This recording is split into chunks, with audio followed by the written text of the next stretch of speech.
L'Opco Atlas et Sinovaction vous présente le point de vue d'experts sur l'évolutivité et l'adaptabilité du logement, enjeux des transitions de l'habitat.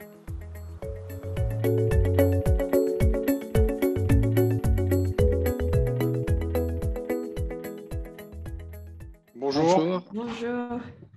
Arnaud, Merci beaucoup pour votre temps. Arnaud, je te laisse le soin de faire la présentation du coup. Oui, très rapidement, effectivement. Bon, meilleurs vœux, Monsieur Carèche, tout d'abord. Bonjour, oui. On s'était rencontrés il y a 2 ans environ. Voilà, si on vous sollicite aujourd'hui, c'est qu'on a lancé dans le cadre de notre think tank Sinovaction, qui regroupe donc des acteurs de la construction bien au-delà de notre cœur de métier. Et c'est Jean-Luc Rénéro qui en a la responsabilité. Une étude qui traite des problématiques de l'adaptabilité du logement.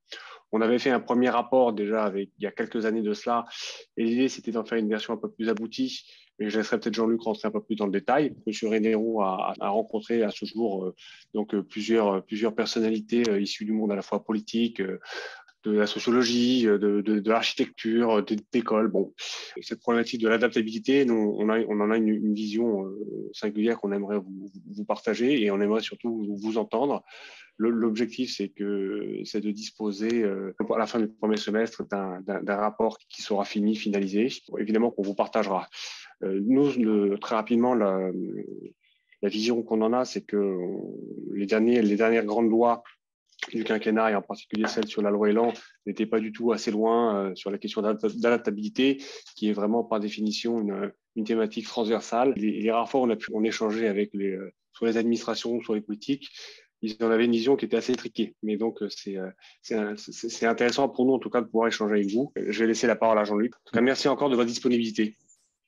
Merci Arnaud. Bonjour Monsieur Carèche. Donc, effectivement, moi, j'ai en charge de l'aboutissement de cette étude, alors que l'on fait en partenariat avec un établissement qui est l'INSA de Strasbourg, et que je fais aussi en partenariat avec une consoeur qui est architecte, qui s'appelle Emmanuel Andréani, qui a un cabinet sur Lyon qui s'appelle CISX.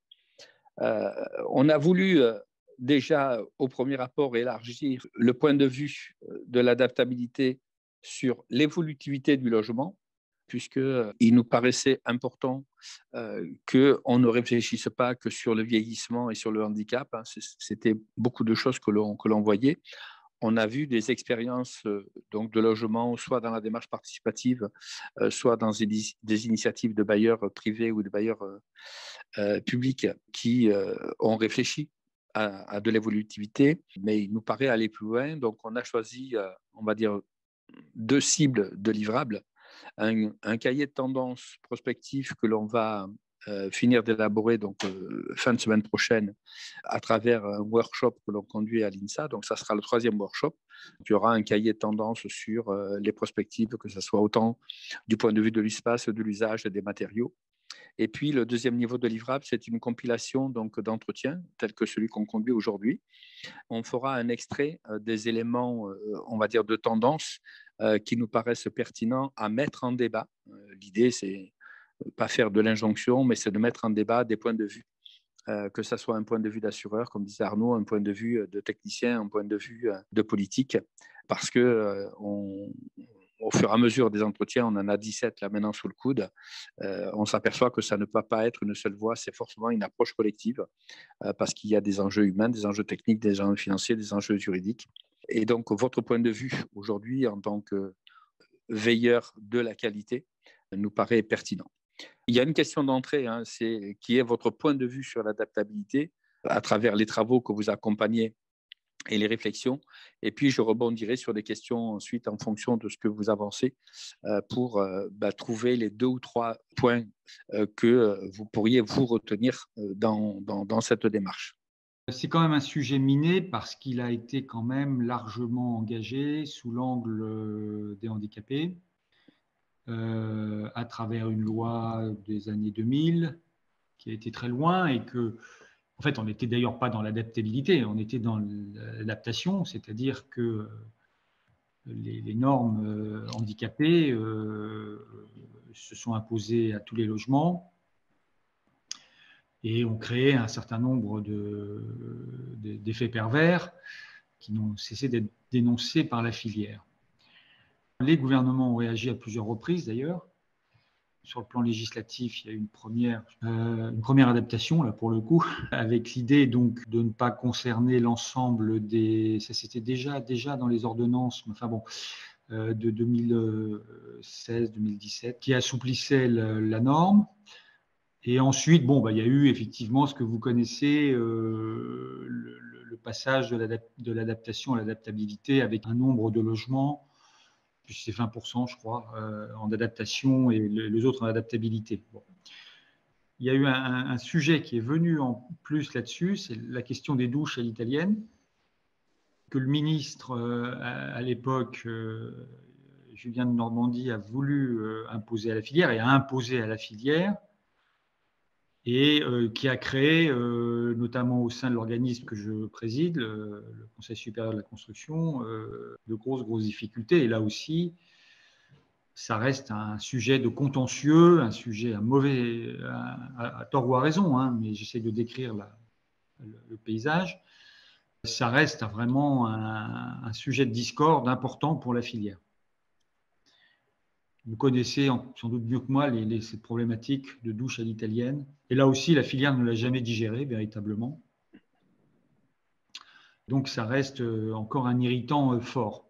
C'est pour ça qu'on souhaitait vraiment amener la réflexion avec cette connotation adaptabilité au-delà de la simple gestion du handicap et du vieillissement. Oui, mais alors, je suis d'accord avec vous, mais ça, si vous n'avancez pas sur le handicap... faut bien comprendre que le handicap a cristallisé les choses. Alors après, il y a la problématique que j'appellerais plutôt reversibilité. Alors il y a évidemment la question du grand âge, adaptabilité, et puis reversibilité. Mais ça, je vous en parlerai d'ailleurs plus comme investisseur que comme président du conseil. Mais je pense vraiment qu'il faut... ce que je veux vous dire, c'est que cette question a été un problème lancinant entre la filière et les pouvoirs publics depuis les années 2000. Et n'a cessé d'être remis sur le tapis par la filière qui n'a jamais accepté la loi des années de 2000 et qu'au moment où elle avait accepté une adaptation, il y a eu cette histoire de douche à l'italienne qui est venue contrarier encore remettre un sujet de discorde dans la thématique, si vous voulez. Donc, ce que je veux dire, c'est que c'est quand même une question qui est quand même, même si elle peut paraître peut-être secondaire d'un point de vue purement, j'allais dire technique, ou même financier, etc., elle reste un problème important, quoi, qui a cristallisé les désaccords, quoi. Je veux quand même le signaler. Et je pense qu'il faut que, si vous aviez, vous, dans vos préconisations, sur cette question-là du handicap, etc., des éléments qui permettent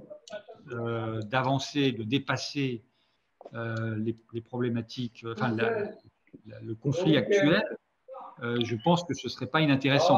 Vous allez gagner ce soir.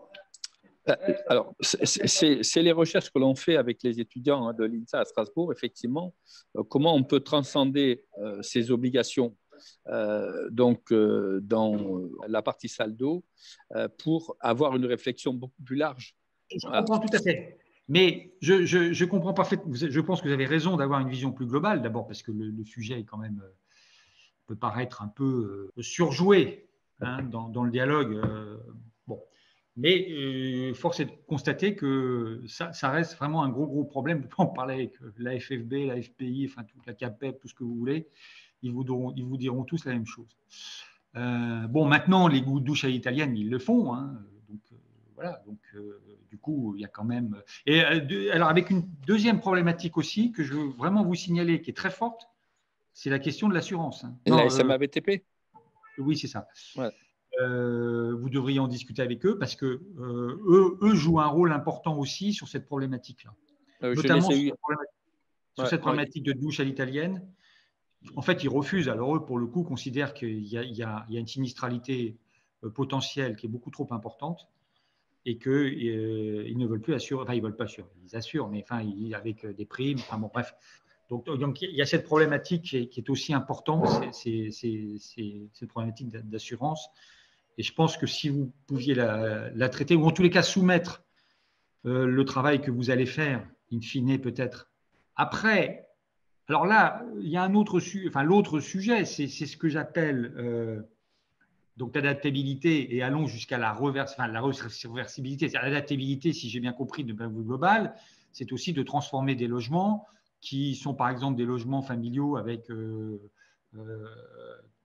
3, 4 pièces, 4, 5 pièces en 2 pièces. Enfin, je pense que vous travaillez sur ces questions-là. Là-dessus, moi, alors, c'est plus une problématique que je ne l'ai pas abordée. Je n'ai pas de lumière, si vous voulez, notamment en tant que président du Conseil supérieur de la construction. Il se trouve que par ailleurs, je suis investisseur. Je m'occupe d'une filiale de la Caisse qui investit, qui achète des logements sociaux et intermédiaires. Et donc là, c'est sous cet angle-là que je le verrai, qui a acheté par exemple les logements qui sont dans une cinquantaine de logements dans le village olympique, dans ce qu'on appelle le village des athlètes, qui a une dimension d'adaptabilité, puisque en réalité, les logements qu'on va acheter vont être pendant la durée des Jeux dédiés aux athlètes, avec des logements un peu co-living, avec des chambres pour les athlètes. Ça peut-être que vous pouvez sans doute regarder aussi de ce côté-là ce qu'ils ont fait, 2-3 salles de bain par logement, etc., et toute une problématique de réversibilité. À la fin des Jeux, on retransforme les logements et on les transforme en logements familiaux avec des typologies classiques, etc., que nous allons récupérer, nous, et que nous allons utiliser. Bon. Par ailleurs, j'ai regardé beaucoup de choses, mais plutôt comme investisseur. Hein. Par exemple, sur les transformations de locaux d'activité, de bureaux en logements, etc., etc. Le vrai sujet, c'est le coût. Le sentiment que j'ai, c'est qu'il faut vraiment que techniquement, c'est pour ça que votre étude, je pense, est vraiment très intéressante. Il faut vraiment que techniquement, les choses soient extrêmement bien conçues au départ pour arriver à un coût de transformation qui est le plus faible possible. Par exemple, dans le village olympique, ils mettent un coût de transformation à la sortie qui est quand même très faible, qui me paraît d'ailleurs assez sous-estimé, mais vraiment, si on veut que ça marche, la question de la transformation et de son coût est centrale pour l'investisseur. Et ce qui me fait dire qu'il faut trouver les solutions qui sont techniquement les plus performantes et qui me permettent de minimiser au maximum le coût. Voilà. Parce que sinon, c'est des choses qui restent quand même très virtuelles et sur lesquelles des investisseurs, institutionnels notamment, ne s'engageront pas sans avoir des garanties fortes sur la transformation et le coût de transformation. Je vous rassure, effectivement, la majorité des personnes qu'on a sollicitées, puisque on a sollicité la SMA-BTP, la MAF, Mirail, qui font partie de notre environnement à Sinov déjà. Et pas plus tard que lundi, j'étais avec des gens de l'OPP-BTP où on mettait en débat, effectivement, dans ce souci de transformation, d'évolutivité, la projection nécessaire quand je conçois quelque chose au-delà des scénarios d'usage, parce que la destination, on va dire primaire, c'est une unité familiale, c'est éventuellement pour faire du co-living, c'est pour imaginer d'autres activités que simplement l'habitat classique, c'est-à-dire le télétravail, c'est des habitations pour des gens qui sont en horaire décalé, donc un certain nombre de scénarios d'usage dont on fait l'inventaire, mais avec les responsables de l'OPP, on était assez d'accord pour dire, effectivement, ce qui est important, c'est que au-delà simplement d'installer des fluides pour faire des distributions, d'évacuation, d'arrivée, d'électricité, ainsi de suite, c'est penser à cette évolutivité, c'est-à-dire ce que l'on fait aujourd'hui, par exemple, quand on a une villa, souvent on a un garage ou un cellier à côté et on met la boîte de réserve parce qu'on sait qu'on va y faire une pièce, qu'on va transformer le garage. Donc, on met la boîte de dérivation, ce qui fait qu'on n'est pas obligé de tirer l'intégralité et on met la puissance électrique nécessaire pour agrandir. L'idée, c'est aussi d'arriver effectivement à inciter les futurs maîtres d'ouvrage et maîtrises d'œuvre effectivement à imaginer ces scénarios évolutifs dans le cycle de vie. C'est-à-dire que je ne conçois pas un espace et un habitat pour un instant T dans un processus de détermination de CSP à l'instant T, mais je dois les voir évolutifs et dans l'acte de le construire, je dois aussi projeter des choses pour faire en sorte que l'artisan, quand il va travailler, il puisse intervenir sans effectivement amener des surcoûts. Donc, dans cette approche globale, avec l'OPP, on est tout à fait là-dessus. Et je vais vous donner un exemple sur lequel on a travaillé, nous, en tant qu'investisseurs, et qui est très, très précis. Et peut-être que ça peut vous donner, vous, y compris en termes de sujets à aborder, ça peut vous donner une piste. D'abord, je vais vous donner un peu mon modèle d'investissement pour que vous le compreniez bien. Nous, on investit en ce qu'on appelle en usufruit locatif social, c'est-à-dire qu'on démembre la nue propriété et l'usufruit. Donc, nous, investisseurs institutionnels, Caisse des dépôts, on est une filiale de la Caisse, le Tonus Territoire, on va acheter la nue propriété pour 15 à 20 ans. Le bailleur social va acheter l'usufruit et à la sortie, nous, on récupère la pleine propriété et le logement est déconventionné. Les habitants qui ont encore un droit au logement social sont relogés. Et à ce moment-là, on sort avec du logement libre qu'on peut revendre. C'est ça notre modèle. C'est un modèle de logement social temporaire avec un bâti qui, à la sortie, mute et rejoint le parc libre. J'avais une idée, c'était d'adapter ce modèle à la résidence étudiante.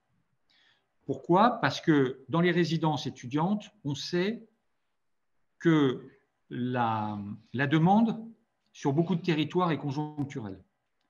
Même en Île-de-France, à partir de 2027-2030, on sait que la demande va se stabiliser et que même elle va régresser. Mais dans d'autres territoires, c'est encore plus spectaculaire. C'est-à-dire que d'ores et déjà, on sait qu'on a un besoin important de résidences étudiantes, mais on sait qu'à 15 ans ou 20 ans, ces résidences étudiantes risquent d'être trop nombreuses et qu'il faudra les reconvertir. Donc moi, mon idée, elle était simple, mais je n'ai pas réussi, pour l'instant, c'est pour ça que je vous en parle, je n'ai pas réussi à trouver un promoteur, quelqu'un qui puisse le mettre en œuvre. C'était de dire, on va faire de la résidence étudiante avec notre modèle, nue propriété usufruit, pendant 15 à 20 ans. Et à la sortie, nous, on est Caisse des dépôts, on aura l'ensemble des lots. Au lieu d'avoir 150 studios, parce que c'est ça une résidence étudiante, on va avoir 150 studios avec toutes les problématiques qu'il peut y avoir en termes de copropriété dégradée, etc., etc. On va restructurer les logements et en faire du logement familial, enfin en tous les cas l'adapter même à la demande qu'il y aura à ce moment-là. Ça peut être du T2, du T3, du T4, pourquoi pas. Vous voyez, l'adapter, etc. Bon, et donc l'idée, c'était, alors vraiment, c'est vraiment une idée d'adaptabilité qui, je pense, est assez intelligente pour ce type de produit, encore une fois, qui, on le sait, sera un produit qui sera obsolète, les résidences étudiantes à terme, et donc il va falloir reconvertir. Bon, voilà, donc moi j'ai eu beaucoup de discussions, etc., mais pour le moment, je n'ai trouvé personne qui est capable de me dire, voilà, on va faire une résidence étudiante de 150, parce que c'est à peu près 100, 150 logements, et vous aurez la possibilité de reconvertir cela pour un coût de temps, etc., etc., etc. Voilà. Moi, je serais très, très intéressé par votre étude, parce que précisément, pour l'instant, ça n'existe pas sur le marché. Je n'ai pas vu d'architecte. Je sais que d'architecte, j'ai vu un cabinet qui avait fait toute une étude, je ne sais plus comment il s'appelle, intéressante sur la reversibilité. Mais pour l'instant, il n'y a pas eu j'ai pas eu de propositions qui me permettent d'aller dans ce genre de produit. Ce qui ressort des entretiens que j'ai pu avoir avec les différentes personnes, c'est qu'on ne peut pas penser l'objet en lui-même. On peut penser que la résidence étudiante, si on ne l'intègre pas dans une approche urbaine, effectivement, on n'a pas l'indice marketing qui va inviter les investisseurs. Il nous semble que, Emmanuel et moi, et puis donc les personnes qu'on a pu solliciter, que tout ça, ça doit s'intégrer dans un processus de compréhension démographique, mais c'est ce que vous citez, pour ajuster le besoin à l'instant T, puis le besoin à l'instant T plus 10, T plus 20, et qu'on y arrivera si on est force de démonstration de l'adaptabilité d'un point de vue technique, donc dans le processus, et qu'on est capable de démontrer non pas une virtualité, mais une réalité des usages qu'il y aura dedans. Avec les évolutions des modes de vie, c'est qu'aujourd'hui, alors il y a déjà des choses qui ont été écrites, hein, on s'aperçoit que les gens ont besoin de plus de lumière, ont besoin d'espace extérieur. Les éléments de rangement qui aujourd'hui ne sont pas du tout dimensionnés, ce qu'on appelle les pièces annexes, les pièces neutres, mais qui font le sédiment dans l'adaptabilité. C'est qu'aujourd'hui, quand on a fait des enquêtes pendant la période Covid, on s'aperçoit que, au regard de l'évolution des modes de vie qu'il y a eu pendant cette période Covid, les appartements, quand on va analyser chez les gens le sentiment, c'est que de suite, ils ont l'impression d'avoir un appartement encombré. Et donc, du coup, l'appartement perd de la valeur d'un point de vue psychologique, hein, d'un point de vue sensation. Et il nous semble que d'un point de vue marketing, et j'ai eu quelques bailleurs privés qui commencent à s'intéresser à cette approche de représentation mentale du bien-être dans l'appartement. Les scénarios, on va pouvoir les écrire et on va pouvoir, dans l'approche de démarche systémique, effectivement, identifier un certain nombre de choses qui seront du point de vue technique, qui seront du point de vue juridique, parce que c'est comme ça qu'on va arriver à convaincre. Et les personnes à intéresser, ça va être les gens qui vont, on va dire, gérer les territoires, c'est-à-dire ne pas imaginer le logement pour le logement, mais arriver à transcender ce logement en notion d'habitat. Et donc, les sociologues font déjà un gros travail là-dessus pour peut-être faire passer le pas à le logement individuel, à un habitat partagé, un habitat collectif, avec des notions servicielles qui viennent se gérer là au milieu. Alors, on sait que ça ne se fait pas tout seul. Hein, il ne faut pas rêver. Les bailleurs disent, hein, on a essayé en autonomie, les gens ne peuvent pas se gérer. Au bout d'un moment, il peut y avoir des dégradations, autre chose. Mais si on arrive à mettre à plat, alors on sait que les scénarios ne peuvent pas être figés. Quand on dit les évolutions de mode de vie, ils sont multiples, ils sont complexes, et tout au long d'une vie, ils peuvent évoluer. Mais on peut le croiser déjà avec des concepts de construction.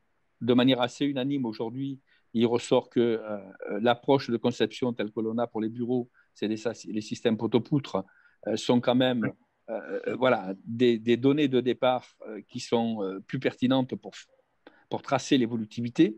On a un gros travail sur les flux, parce que quand on dit effectivement résidente étudiante, j'ai des box qui sont plutôt pour une personne. Comment demain je peux permettre de réunir de manière à ce que les uns et les autres aillent d'une pièce à l'autre? Pour moi, quelque part, c'est presque des fiches d'espace un peu type, sans brider la créativité des architectes, mais c'est oser raconter l'histoire. Dans les témoignages que l'on va recueillir, donc effectivement, c'est arriver à illustrer et à rassurer sur les points bloquants, donc les éléments effectivement de conception tels que la douche italienne et les trucs d'assurance.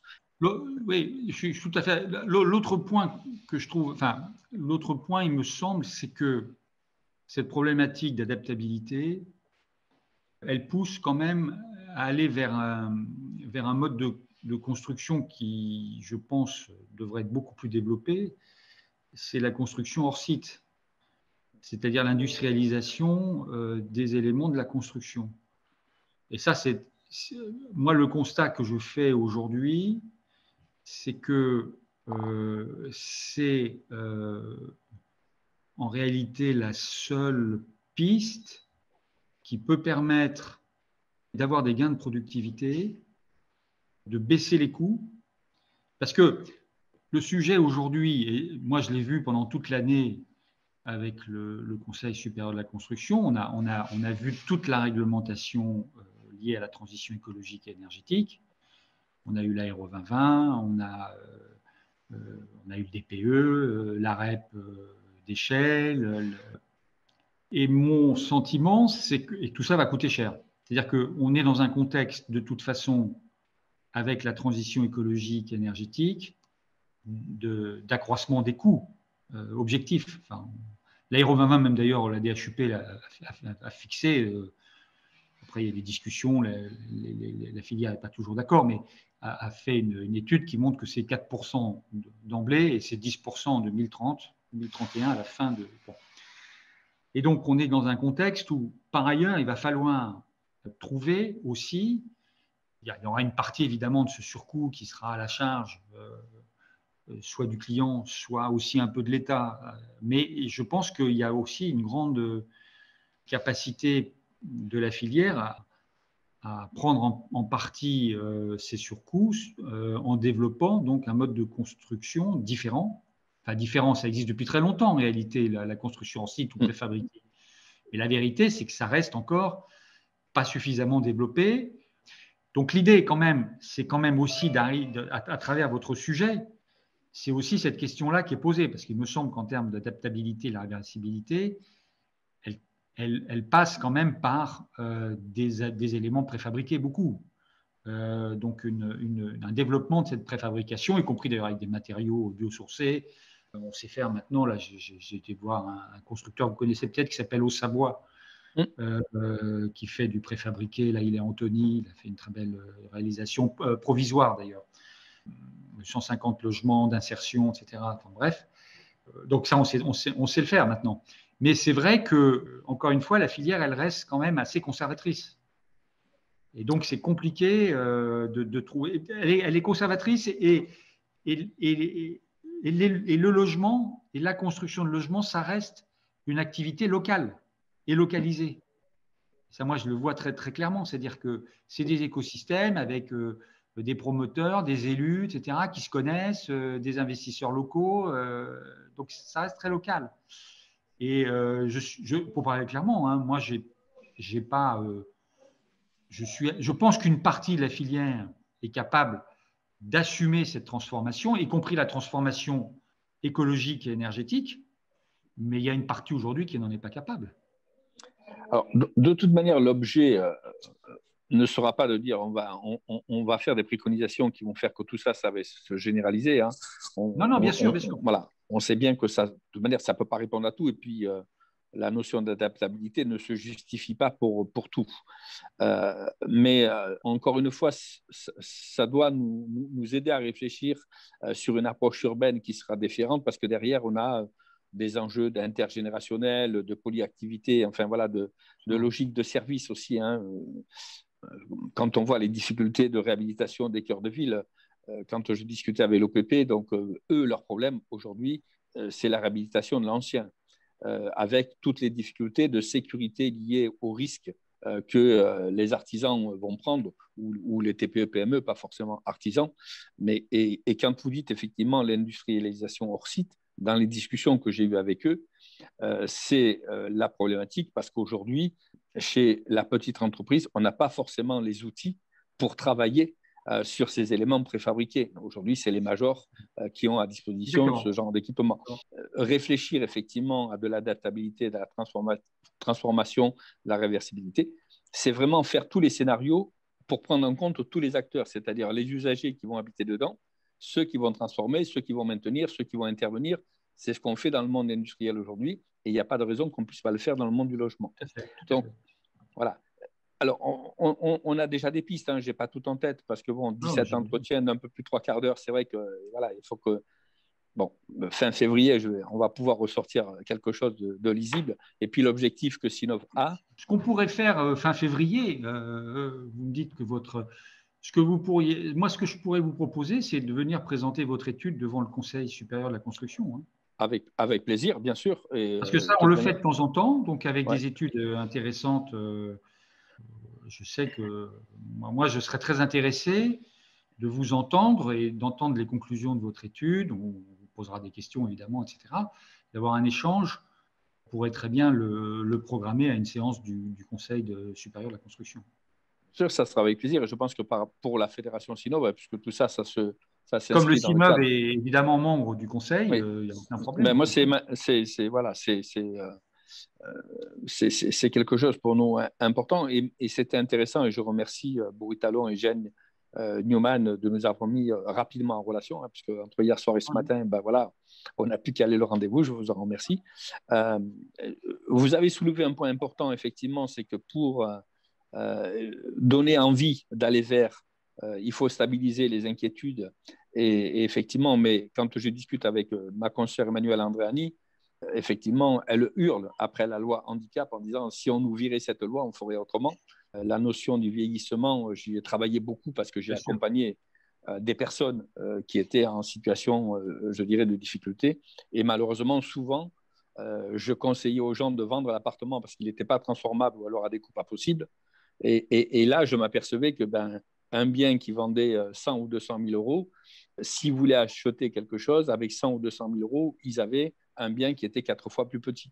Et donc, dans une représentation mentale, c'est quand même très difficile pour quelqu'un qui est en situation de difficulté d'avoir l'impression de perdre encore plus parce qu'il veut vivre mieux. Voilà. Ça, c'est intéressant ce que vous dites parce que c'est un sujet, par exemple, que les bailleurs sociaux se posent. Oui. Vous avez raison, il y a une résistance psychologique, il y a un blocage psychologique. C'est ça. Donc, voilà, la chose n'est pas simple. C'est pour ça que moi, je ne me berce pas d'illusions. Je ne suis pas du tout prétentieux dans l'intention de. Non, mais vous avez totalement raison. Mais le logement, c'est à la fois, c'est aussi très anthropologique.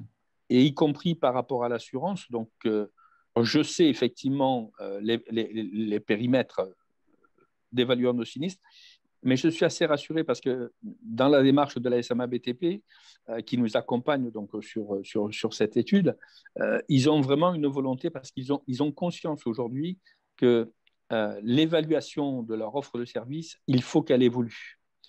Parce que sinon… Alors ça, c'est très important qu'il soit avec vous parce que moi, c'est un sujet que je n'avais pas beaucoup vu avant d'être au Conseil, mais la question, les problématiques d'assurance sont extrêmement importantes pour les acteurs de la construction et conditionnent pas mal de choses.